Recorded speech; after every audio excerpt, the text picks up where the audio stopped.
Olá, quarto ano, tudo bem com vocês? Quarto ano, a nossa aula hoje é na área de conhecimento Ciências Humanas, componente curricular História.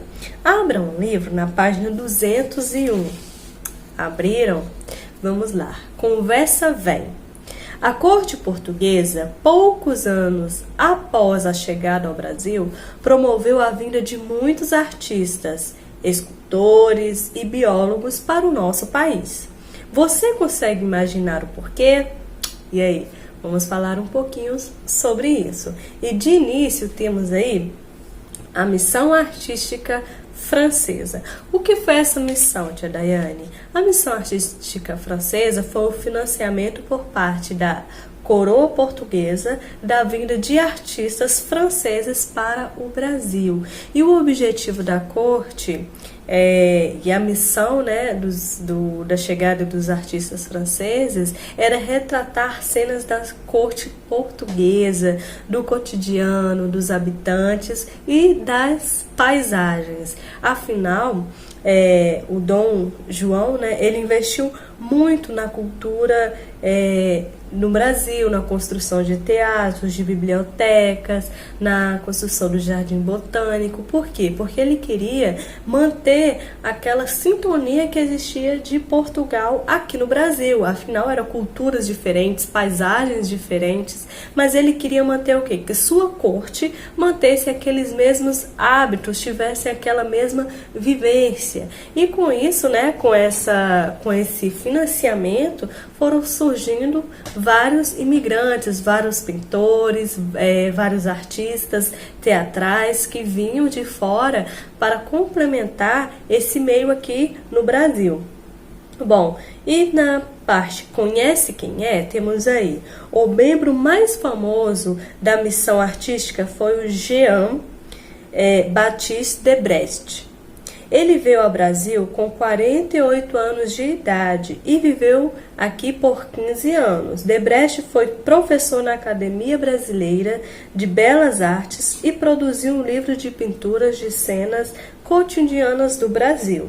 Por meio deles, conhecemos roupas, costumes e espaços do Brasil nos anos de 1800.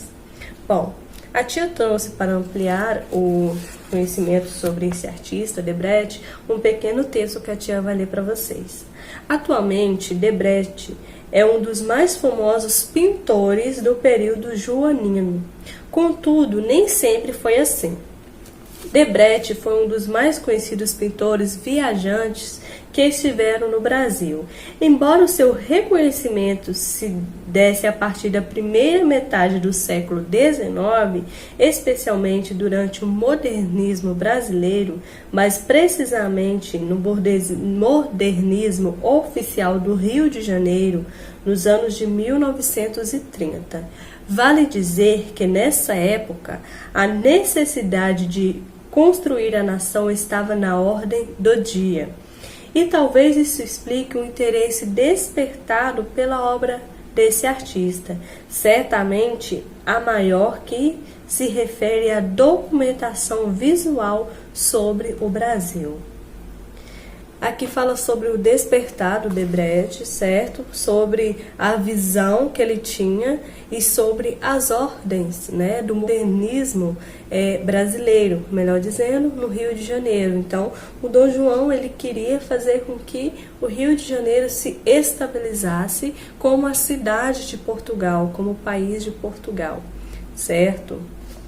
Bom, aqui vamos então para a página 202, que fala sobre novas tecnologias. Sim, com a chegada dos portugueses, sabemos que ali foram levadas tecnologias, afinal a corte portuguesa, né, já tinham suas indústrias, seus aparelhos, e ali foram levados um dos principais, que era a forma do jornal impresso, certo? E para o brasileiro, para a cultura brasileira, aquilo também era novo, afinal não existia dentre o Brasil. Aqui existiam índios, negros, então não tinha essa tecnologia. E aqui na página 203 fala sobre Para saber mais, a corte portuguesa, ao vir para o Brasil em 1808, trouxe uma máquina para imprimir jornal. Ela se chamava prensa móvel e funcionava da seguinte maneira. Bom, e aqui tem o passo a passo de como que eles faziam a impressão desse jornal, certo? Nessa imagem aqui nos retrata como isso acontecia, de uma forma manual. Claro que hoje em dia é totalmente diferente, certo? Porém, nessa época isso era chamado de novas tecnologias. Bom, na página 204 temos aí mudanças na sociedade. Como vimos durante o período joanino, houve muitas mudanças, tanto políticas, tecnológicas e de infraestrutura na cidade do Rio de Janeiro. Nesse período, porém, também houve mudanças na sociedade brasileira. O que seria essa mudança na cidade brasileira? Bom, com a chegada dos portugueses ao Brasil, certo? Foram trago com eles as pessoas da corte, vestimentas diferentes, idiomas diferentes, culturas diferentes. E quem já existia aqui? Que eram os negros e os indígenas, que tinham as suas próprias culturas.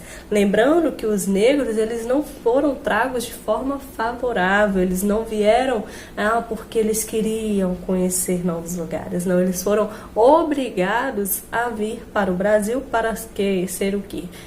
Escravos, ter sua mão de obra escravizada. Os indígenas já eram habitantes aqui do Brasil, porém também foram escravizados. E eles eram obrigados a viver uma cultura totalmente diferente daquilo que lhe era de costume.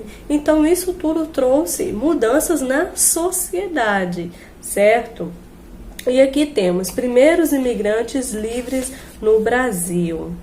Além de escravos escravizados trazidos à força, somente portugueses podiam desembarcar nos portos brasileiros durante quase todo o período colonial.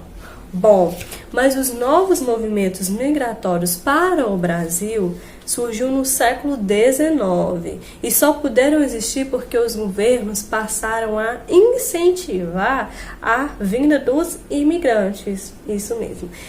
Esse incentivo se iniciou no período joanino e foi mantido com até mesmo a independência do Brasil.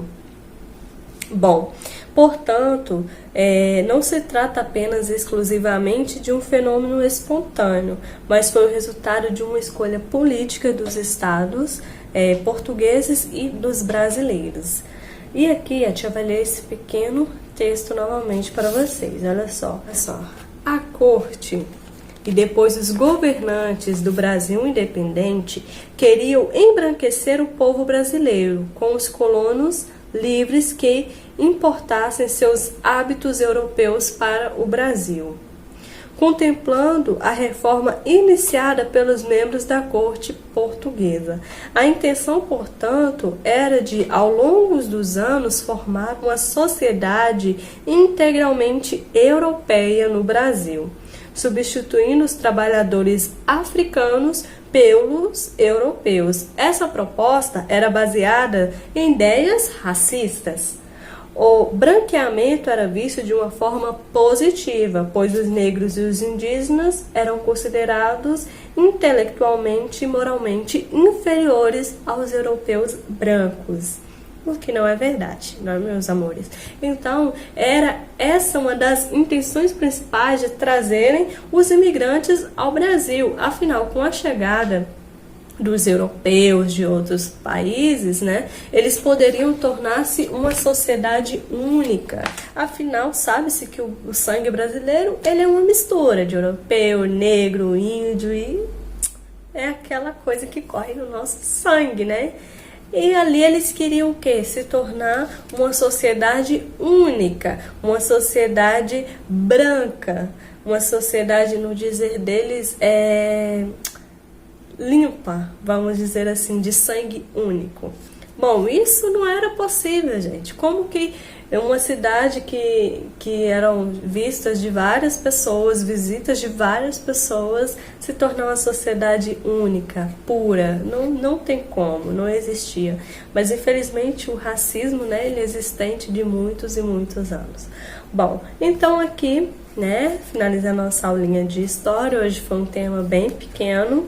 Vocês vão tentar fazer as fichas de atividade da página 125 até a página 128, tá bom, meus amores? Lembrando, qualquer dúvida, chame a tia no privado.